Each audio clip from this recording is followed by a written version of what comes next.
Urdu choice کے معزز دوستو السلام علیکم۔ ابو ریحان محمد بن احمد البیرونی المعروف البیرونی 5 ستمبر 1973 میں خوارزم کے مضافات میں ایک قریہ بیرون میں پیدا ہوئے اور اسی کی نسبت سے البیرونی کہلائے۔ وہ ایک بہت بڑے محقق اور سائنسدان تھے۔ البیرونی ابو علی سینا کے ہم عصر تھے۔ خوارزم میں البیرونی کے سرپرستوں یعنی آل عراق کی حکومت ختم ہوئی تو اس نے جریان کی جانب رخت سفر باندھا اور اپنی عظیم کتاب آثار الباقیہ مکمل کی۔ حالات سازگار ہونے پر البیرونی دوبارہ وطن لوٹا اور وہیں دربار میں عظیم ابو علی سینا سے ملاقات ہوئی۔ قاس شہر دریائے جہون کے مشرقی کنارے پر واقع تھا۔ اس کے ارد گرد کئی مضافاتی بستیاں تھیں جن میں ایک بستی کا نام بیرون تھا۔ اس مضافاتی بستی میں ایک یتیم بچہ پرورش پا رہا تھا جس کا نام محمد بن احمد تھا، جو دنیا میں البیرونی کے نام سے مشہور ہوا۔ البیرونی شروع ہی سے قدرتی مناظر کے دل دادا تھے۔ پھول پودے جمع کرنا ان کا مشغلہ تھا، اسی لیے ان کی والدہ انہیں ابو ریحان کہہ کر پکارتی تھی۔ البیرونی کے والد ایک چھوٹا سا کاروبار کرتے تھے، لیکن ان کی ناگہانی موت کی وجہ سے البیرونی کی ماں اپنے لیے اور اپنے بیٹے کے لیے جنگل سے لکڑیاں جمع کر کے روزی کمانے پر مجبور ہو گئیں۔ اس کام میں البیرونی اپنی ماں کا ہاتھ بٹاتے تھے۔ البیرونی نے 14 برس کی عمر میں یونانی اور سریانی زبانوں پر مہارت حاصل کر لی اور یونانی علم سے پودوں کی دنیا کے بارے میں بہت کچھ سیکھ لیا۔ طبی علوم کے بارے میں ان کا شوق اور بڑھ گیا۔ یونانی عالم اپنے وطن یونان لوٹنے سے پہلے البیرونی کو فلکیات و ریاضی کے عالم ابو نصر منصور علی کی خدمت میں لے گیا۔ ابو نصر نے البیرونی کے لیے الگ گھر تعمیر کرایا اور وظیفہ بھی مقرر کیا۔ ابو نصر ہر روز البیرونی کو فلکیات اور ریاضی کے علوم سکھاتا رہا۔ ابو نصر نے البیرونی کے لیے الگ گھر تعمیر کرایا اور وظیفہ بھی مقرر کیا۔ ابو نصر ہر روز البیرونی کو فلکیات اور ریاضی کے علوم سکھاتا رہا۔ ابو نصر نے البیرونی کو مشہور ریاضی دان اور ماہر عبدالصمد کی شاگردی میں دے دیا۔ ایک روز البیرونی کی نباتات کے ایک یونانی عالم سے ملاقات ہو گئی۔ البیرونی نے اپنے اس باغ میں پھول توڑنے اور جنگل کے درختوں کے نیچے پودوں کو کاٹتے دیکھا تو اس یونانی علم کے پاس پہنچ کر احتجاج کرتے ہوئے کہنے لگا، جناب آپ ان پھولوں کو کیوں توڑ رہے ہیں اور پودوں کو کیوں کاٹ رہے ہیں؟ کیا آپ میری طرح ان کو کاٹے بغیر اور انہیں زندگی سے محروم کیے بغیر ان کی تصویریں نہیں بنا سکتے؟ یہ سن کر یونانی علم ہنس پڑا اور کہنے لگا، بیٹے میں ان پھولوں اور پودوں کا علم کی خاطر جمع کر رہا ہوں۔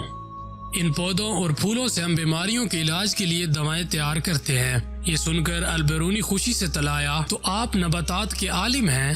یونانی علم نے پیار سے کہا، ہاں میرے بیٹے، میرا خیال ہے تمہیں پھولوں اور پودوں سے بہت محبت ہے۔ البیرونی نے کہا، میں تو تمام قدرتی مناظر سے محبت کرتا ہوں۔ ستاروں، درخت، پودے، پھول، پہاڑ، ٹیلے اور وادیاں سب ہی مجھے پسند ہیں۔ یہ یونانی عالم البیرونی کو روزانہ تعلیم دیتا رہا اور نباتات کا علم سکھاتا رہا۔ اس وقت البیرونی کی عمر 11 سال تھی۔ 3 سال گزر گئے اور ابو ریحان 14 برس کا ہو گیا۔ اس عرصے میں اس نے یونانی اور سریانی زبانوں میں مہارت حاصل کر لی اور یونانی علم سے پودوں کی دنیا کے بارے میں بہت کچھ سیکھ لیا۔ طبعی علوم کے بارے میں اس کا شوق اور بڑھ گیا۔ یونانی علم اپنے وطن یونان لوٹنے سے پہلے البیرونی کو فلکیات و ریاضی یونانی علم اپنے وطن یونان لوٹنے سے پہلے البیرونی کو فلکیات و ریاضی کے عالم ابو نصر منصور علی کی خدمت میں، جو خوارزمی خاندان کا شہزادہ تھا، لے گیا۔ ابو نصر نے البیرونی کے لیے ایک الگ گھر تعمیر کرایا اور وظیفہ بھی مقرر کیا۔ ابو نصر ہر روز فلکیات اور ریاضی کے علوم سکھاتا رہا۔ ابو نصر نے البیرونی کو مشہور ریاضی دان اور ماہر عبدالصمد کی شاگردی میں دے دیا۔ البیرونی نے ریاضی، علم، ہیت، تاریخ اور جغرافیہ کی ایسی عمدہ کتابیں لکھی جو اب تک پڑھی جاتی ہیں۔ ان میں کتاب الہند ہے، جس میں البیرونی نے ہندوؤں کے مذہبی عقائد، ان کی تاریخ اور برِ صغیر پاک و ہند کے جغرافیائی حالات بڑی تحقیق سے لکھے ہیں۔ اس کتاب سے ہندوؤں کی تاریخ سے متعلق جو معلومات حاصل ہوتی ہیں، ان میں بہت سی معلومات ایسی ہیں جو کہیں سے حاصل نہیں ہو سکتی۔ اس کتاب کو لکھنے میں البیرونی نے بڑی محنت کی۔ ہندو براہمن اپنا علم کسی کو نہیں سکھاتے تھے، لیکن البیرونی نے کئی سال ہندوستان میں رہ کر سنسکرت زبان سیکھی اور ہندوؤں کے علم میں ایسی مہارت پیدا کی کہ براہمن تعجب کرنے لگے۔ دوستو، یہاں پر آپ کو بتاتے چلیں کہ البیرونی نے 14 برس کی عمر میں یونانی اور سریانی زبانوں پر مہارت حاصل کر لی تھی۔ پہاڑی کی بلندی معلوم کرنے کے بعد البیرونی نے پہاڑی کی چوٹی پر چڑھ کر آلے کی مدد سے دور نظر آنے والے افق، وہ جگہ جہاں زمین و آسمان ملتے ہوئے نظر آتے ہیں، کا زاویہ معلوم کیا۔ دوستو، اگر آپ ویڈیو میں یہاں تک آ پہنچے ہیں تو آپ سے درخواست کرتے چلیں کہ یوٹیوب کے اس منفرد چینل اردو چوائس کو سبسکرائب کرتے ہوئے ساتھ موجود گھنٹی کا بٹن بھی دبا دیں تاکہ دلچسپ معلومات کا تسلسل برقرار رکھا جا سکے۔ آئیے ناظرین، بڑھتے ہیں ویڈیو کے اگلے حصے کی جانب۔ البیرونی کی ایک مشہور کتاب قانون سعودی ہے جو اس نے محمود کے لڑکے سلطان مسعود کے نام پر لکھی۔ یہ علم فلکیات اور ریاضی کی بڑی اہم کتاب ہے۔ اس کی وجہ سے البیرونی کو ایک عظیم سائنسدان اور ریاضی دان سمجھا جاتا ہے۔ البیرونی نے پنجاب بھر کی سیر کی اور کتاب ہند تالیف کی۔ علم ہیت و ریاضی میں البیرونی کو مہارت حاصل تھی۔ انہوں نے ریاضی، علم ہے، طبیعت، تاریخ، تمدن، مذاہب عالم، ارضیات، کیمیا اور جغرافیہ وغیرہ پر 150 سے زائد کتابیں اور مقالہ جات لکھے۔ البیرونی کے کارناموں کے پیش نظر چاند کے ایک دہانے کا نام البیرونیو گریٹر رکھا گیا۔ ان کی دریافتوں کی فہرست خاصی طویل ہے۔ انہوں نے نوعیتی وزن متعین کرنے کا طریقہ دریافت کیا، زاویہ کو 3 برابر حصوں میں تقسیم کیا، نظری اور عملی طور پر مائع پر دباؤ اور ان کے توازن پر ریسرچ کی۔ انہوں نے بتایا کہ فواروں کا پانی نیچے سے اوپر کس طرح جاتا ہے۔ انہوں نے یہ بھی واضح کیا کہ ایک دوسرے سے متصل مختلف الاشکال برتنوں میں پانی اپنی سطح کیوں کر برقرار رکھتا ہے۔ انہوں نے محیط ارض نکالنے کا زاویہ وضع کیا اور متنبع کیا کہ زمین اپنے محور کے گرد گھومتی ہے۔ البیرونی وہ عظیم مفکر تھے جنہوں نے جدید آلات اور کمپیوٹر کے بغیر کارہائے نمایاں انجام دیے اور زمین سے متعلق تقریباً درست پیمائشیں، کیمیا، کری کے فارمولے اور ریاضی کے اصول وضع کیے جن کی بنیاد پر آج سائنس کی عمارت کھڑی ہے۔ حیرت کی بات ہے، آج ناسا اپنے خلائی سیارے اور جدید ترین ٹیکنالوجی سے زمین کا رداس یعنی ریڈیس 6371 کلومیٹر بناتا ہے، جو ابو ریحان البیرونی نے آج سے تقریباً 1000 سال قبل حیرت انگیز درستگی کے ساتھ ناپ لیا تھا، جو کہ 6335 کلومیٹر بنتا ہے۔ اب سوال یہ پیدا ہوتا ہے کہ البیرونی نے یہ پیمائش کیسے کی؟ البیرونی نے اپنے ماموں الرشید کے ماہرین کے 2 گروپوں کو زمین کی پیمائش کا کام سونپا۔ ان ماہرین نے صحرا میں شمال اور جنوب کی طرف سفر کیا اور دوپہر کے وقت سورج کے زاویے کی بار بار پیمائش کر کے زمین کا ریڈیس معلوم کیا۔ البیرونی بھی ان ماہرین کے نقش قدم پر چلنا چاہتا تھا اور زمین کی پیمائش مزید صحت اور درستگی کے ساتھ کرنا چاہتا تھا، لیکن سرمائے کی کمی اور صحرا میں سفر جیسے مشکل اور خطرناک کام کی وجہ سے وہ ایسا نہ کر سکا۔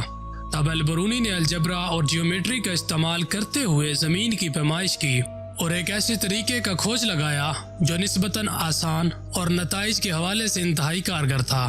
البیرونی نے افق کا زاویہ ناپنے کی لیبارٹری کا انتخاب کیا۔ پہاڑی کے انتخاب کے بعد دوسرا مرحلہ پہاڑی کی بلندی ناپنے کا تھا۔ اس کے لیے البیرونی نے پہاڑی سے کچھ فاصلے پر کھڑے ہو کر زمین سے پہاڑی کی چوٹی کا پہلا زاویہ ڈگری 1 معلوم کیا، پھر فاصلہ ڈی طے کیا اور دوسرا زاویہ ڈگری 2 معلوم کیا۔ پھر ان دونوں معلوم شدہ زاویوں اور ان کے درمیان طے شدہ فاصلے ڈی کی قیمت متعلقہ فارمولے میں دے کر پہاڑی کی بلندی معلوم کر لی۔ زاویے معلوم کرنے کے لیے البیرونی نے ایسٹرو لیب نامی آلہ استعمال کیا۔ ایسٹرو لیب ایک بڑے سے ڈائل والا آلہ ہے جس کے درمیان گھڑی کی سوئی جیسی ناب لگی ہوتی ہے۔ زمین سے پہاڑی کی چوٹی کا زاویہ معلوم کرنے کے لیے البیرونی نے سوئی نما ناب کے دونوں سروں اور پہاڑی کی چوٹی کو ایک سیدھ میں کر کے دیکھا۔ جس طرح بندوق کی شست دیکھ کر نشانہ لیا جاتا ہے، جب تینوں ایک سیدھ میں نظر آنے لگے تو ڈائل پر لکھے درجے دیکھ کر زاویہ نوٹ کر لیا۔ پہاڑی کی بلندی معلوم کرنے کے بعد البیرونی نے پہاڑی کی چوٹی پر چڑھ کر آلے کی مدد سے نظر آنے والے افق، وہ جگہ جہاں زمین و آسمان ملتے ہوئے نظر آتے ہیں، کا زاویہ معلوم کیا۔ کہا جاتا ہے کہ اس پیمائش کے لیے البیرونی کافی عرصہ تک نندرنا کے قلعے میں قیام پذیر رہا اور جب اسے لگتا کہ فضا صاف ہے تو وہ پہاڑی پر چڑھ کر یہ پیمائش کرتا۔ درست نتائج کے لیے اس نے کئی بار یہ عمل دہرایا۔